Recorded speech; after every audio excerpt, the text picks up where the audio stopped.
মিষ্টির দোকান থেকে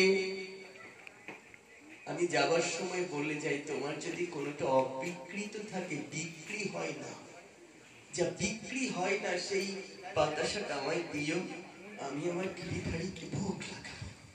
মূল্য নেই, যখন আমরা জানি আমার কোনো মূল্য নেই, তখনই গোবিন্দ আমাকে ক্রয় করে। যতক্ষণ মূল্য আছে ততক্ষণ ক্রয় করে না।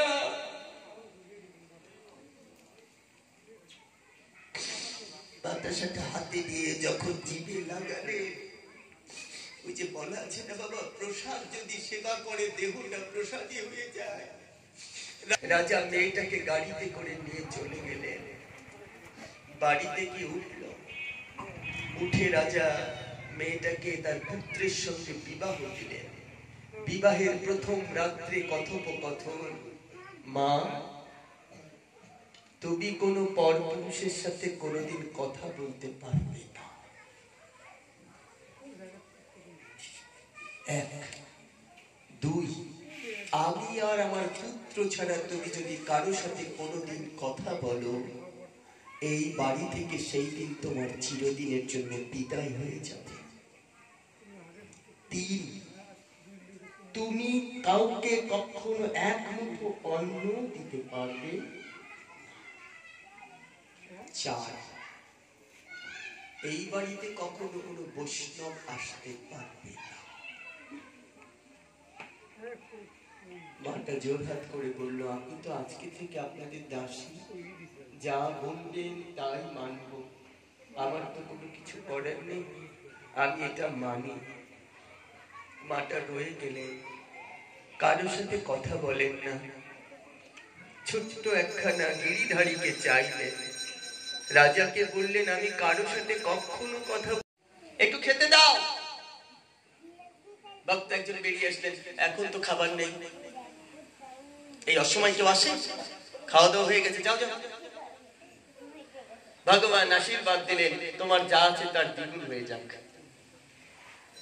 তোমার দোতলা বাড়ি আছে, চারতলা হয়ে যাক। ভগবান বেরিয়ে আসলেন। নারদ মুনির মনে প্রশ্ন, এই আবার কেমন আশীর্বাদ দিল? আচ্ছা, দোতলা হয়ে যাবে, চারতলা, এই আশীর্বাদ দেয় কেউ? তাড়িয়ে দিল বাড়ি থেকে, আর আশীর্বাদ দিয়ে দিল। বেরিয়ে এসে বললো, চলো এই যে ঘরটা আছে, বেড়া টেরা নেই, ভাঙা চোরা, এই ঘরে যাই। গিয়ে দাঁড়িয়ে বললো, কেউ আছো মা ভেতরে? মা গো, কেউ আছো? ছিন্ন বস্ত্র এক নারী বেরিয়ে আসলেন, বয়স 60 বা তার ঊর্ধ্ব। বেরিয়ে শুনে, রাধে, কৃপা করে আপনি এই গরিবের বাড়িতে এসেছেন, এই দুঃখিনীর ঘরে, আসুন বসুন দয়া করে। বলে, আমাদের খুব খিদে পেয়েছে, কিছু দেবে?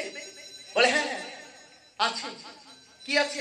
আমার একটা গাভী আছে, আর গাভীর একটু দুধ আছে, আমি গোবিন্দকে দিয়েছি, আর সেই দুধটা এখনো আছে, আমি আপনাকে দিতে পারি, আপনি আসুন। বসিয়ে দুইজনের হাতে দুগ্ধ দিলেন। দুজন দুগ্ধ সেবা করলেন, ভগবানও সেবা করলেন, সাথে নারদ মুনিও সেবা করলেন। কোথায় সেবা করলেন মা? যেখানে দীন ও দরিদ্র, যার কিছু নেই, একটা গাভী ছাড়া আর তার জগতের বুকে কোনো কিছু নেই, কাঙালির কাছে। সেবা করার পর যখন বেরিয়ে আসবে, নারদ মুনি বলছে, কি গো, এবার তো কোনো আশীর্বাদ দিলে না? বলে, দেব, আশীর্বাদ দেব, একটু আগাও, আশীর্বাদ দেব। বলে, না, এখান থেকে দিয়ে যেতে হবে। বলে, না গো, এই আশীর্বাদ থেকে দেওয়া যাবে না, একটু পরে দিতে হবে। বলে, না, নারদ মুনি নাছরবান্দা ছাড়ছে না, আশীর্বাদ আগে দাও। বলছে, তাহলে আশীর্বাদ এখানেই দিতে বলছো? বলে, হ্যাঁ দাও। বলে, আশীর্বাদ দিচ্ছি, আজকেই যেন তোমার এই গাভীটা রাতে মারা যায়। যে গাভীর দুধে তুমি তোমার প্রাণ ধারণ করো, সেই গাভীটা যেন আজকেই মারা যায়। নারদ মুনি প্রশ্ন করলো, ভগবান, তুমি না দীনের দয়াল, তুমি না করুণার সিন্ধু, তুমি না দীনবন্ধু, তাহলে আজকে এই দীন দুঃখীকে কেন এই আশীর্বাদ দিলে যে তার গাভীটা মারা যাক? বলে, নারদ মুনি, তুমি যা বোঝো আমি তা বুঝি না, আর আমি যা জানি তুমি তা জানো না। বলছি, প্রভু, বুঝতে পারলাম না, যদি একটু বলে দিতে।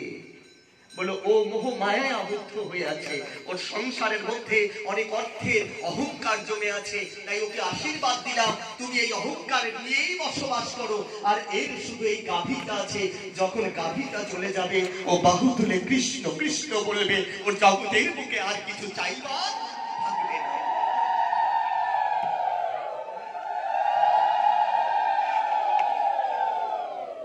ও জগতে আর কিছু চাইবে না, তখন শুধু ও আর কৃষ্ণ, ও আর কৃষ্ণ, মাঝে আর কেউ থাকবে না।